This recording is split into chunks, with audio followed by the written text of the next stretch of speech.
Hello chess friends and welcome to Untitled Chess channel and welcome to the Computer Blitz Chess Championship in 2020. Today with another great gameplay by Stockfish and NUE against Lila C0. Although this Computer Blitz Chess Championship is over, we're still continuing to analyze some games because I think they're really cool and they have really this great attacking formations, great attacking possibilities, great tactical shots that we love to see, of course. And today with another great gameplay by Stockfish and NUE here with the white pieces against Lila C0 with the black pieces. Be prepared again, tactics all over the board. So as usual in the stop engine games, we have round one and fight. So here knight to f3 played by Stockfish and NUE.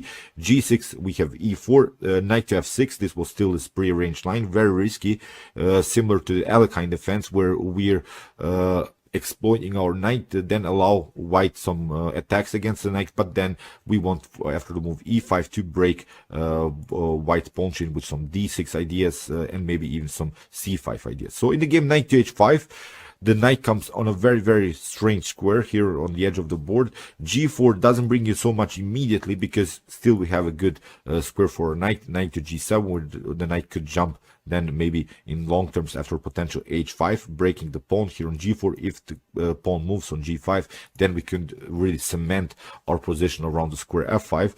So far G4 not a possibility. D4 here by Stockfish and NUE supporting our advanced pawn. Our advanced pawn on E5 is basically our main attacking theme, because I've talked about this attacking themes in the middle game in my Basics in Chess series. If you want to follow maybe more and study chess more, you can also check it out. When we always have this advanced pawns on one side of the board, it's obvious that white will attack here the king side, because our advanced pawn is on the right side of the board. Of course on the king side it's advanced, so that's why we should basically coordinate our attack on that side of the board. So d6, a natural choice here by Lila C0. Whenever you feel pressured by one pawn or maybe one piece, we should try to kick away that piece or pawn, because it's of course creating space advantages for white. That's why d6 very important move. Bishop to c4 attacking the weak f7. G4 now is not a possibility as the bishop is covering that square. Here knight to c6 was played, and now castling played by Stockfish and NUE. Here bishop to g7 played by Lila C0. D takes e5 is very risky, because you can play maybe something like knight to e5, knight to e5, d takes e5 after trades of queens. Okay, still this is an endangered knight, but I don't like this situation around the square f7, and maybe white could also try here after the move d takes e5, here d5 would be very interesting. Okay, black can maybe counterattack with e4, but now knight to g5 attacking the pawn back. The knight is also attacked, knight to e5, but now bishop to e2 is very risky for black. We're attacking the knight. Maybe black could try bishop to g7, but we can simply take.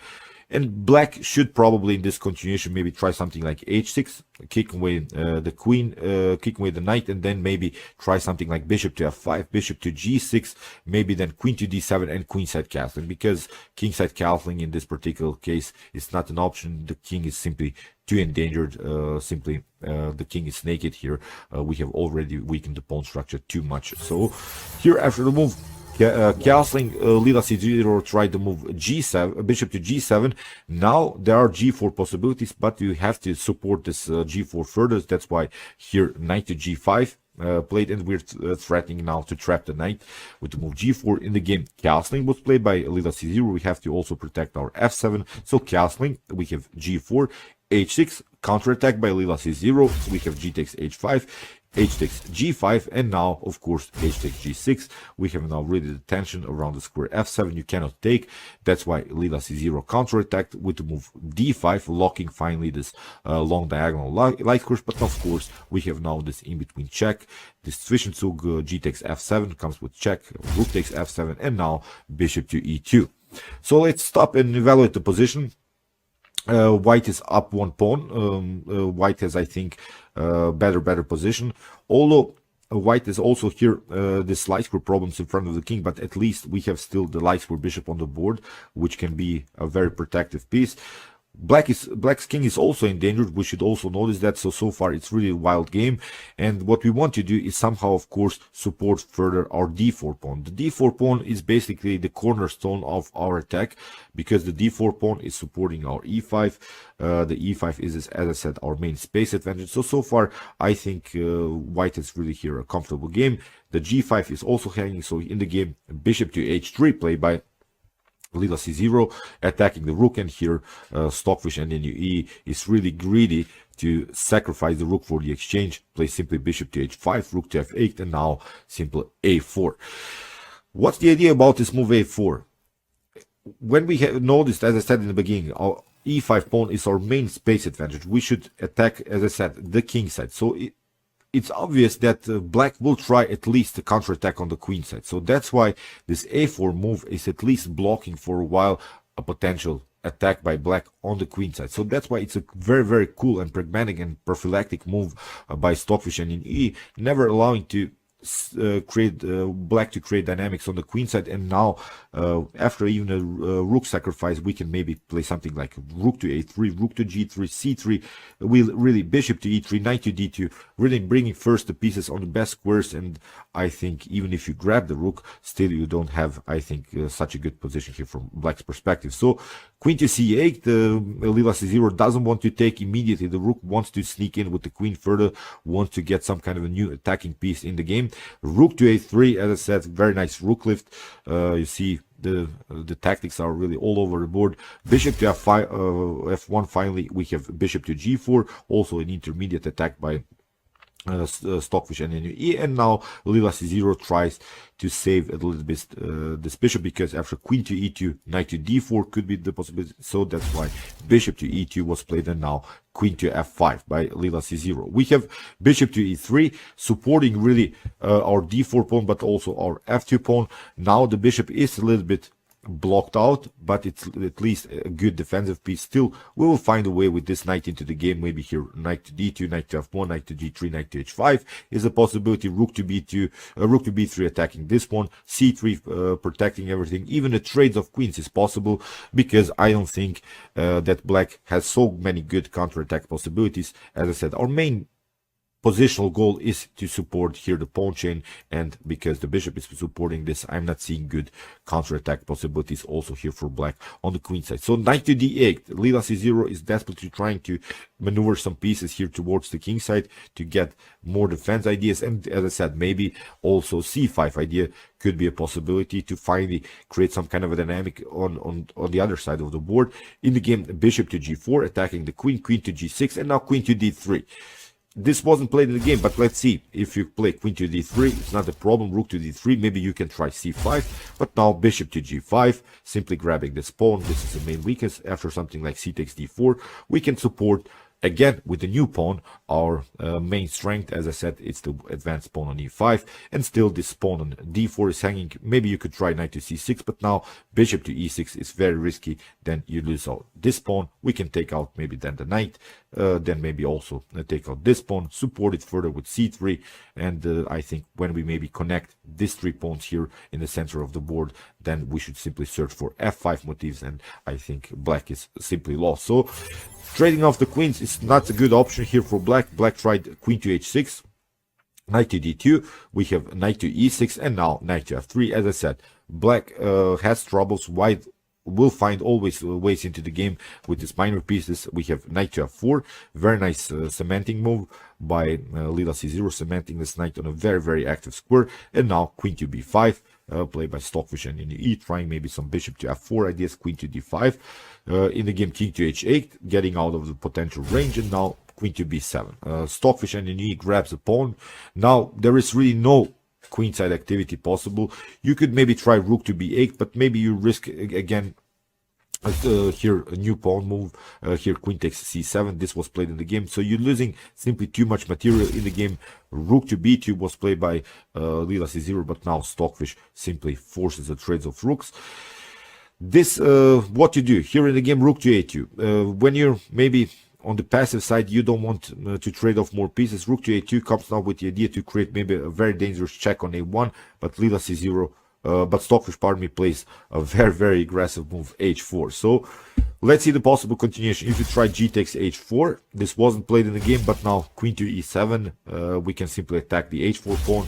You could maybe try here to take out this pawn, but now rook to b7, I think, wins the game immediately, because there is simply too much tension around black's king. First of all, what we should notice, the queen is always overloaded to the defense of the bishop on g7.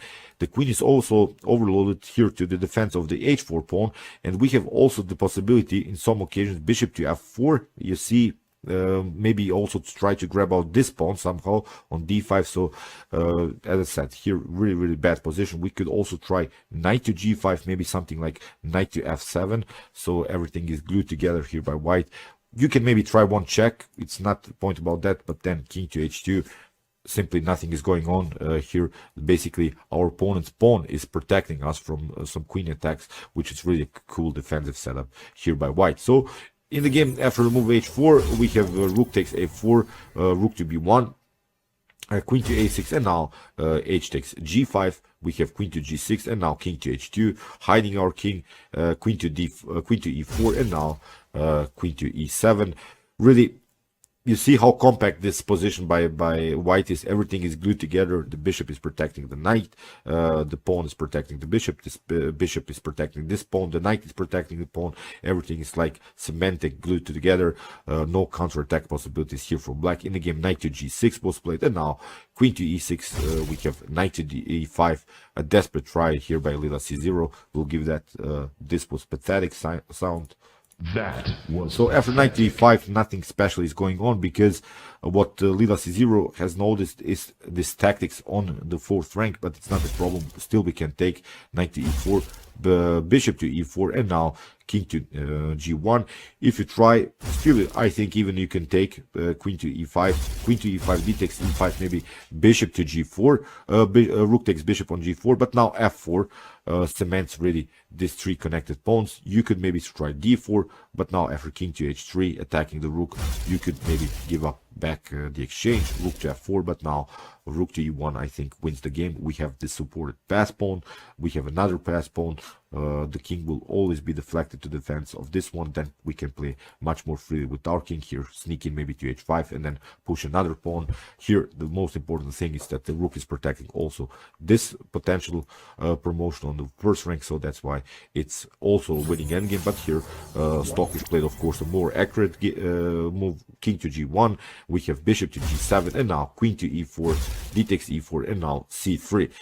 We have now two bishops and a rook against two rooks and a bishop, but we have two connected pass pawns. That's the most important thing. This is simply too much to handle. This pawn are marching on. In the game, rook to a3 was played. Now king to g2 by Stockfish and NE. Taking here is not an option, because then you get a nice tactical shot. Rook to h1.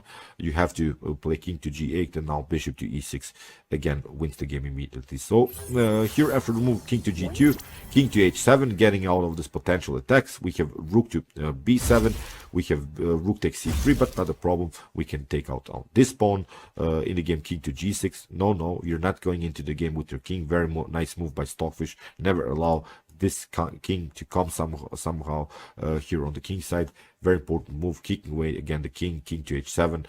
Here rook to e6. We have rook to d3, and now rook to e4 here after rook takes e3, f takes e3. It's basically completely winning endgame here for white. In the game here, Stockfish simply push the pawns further. We have rook to d5, king to h6, rook to d6, king to g5, and now rook to d7, protecting first everything. Now again a new check.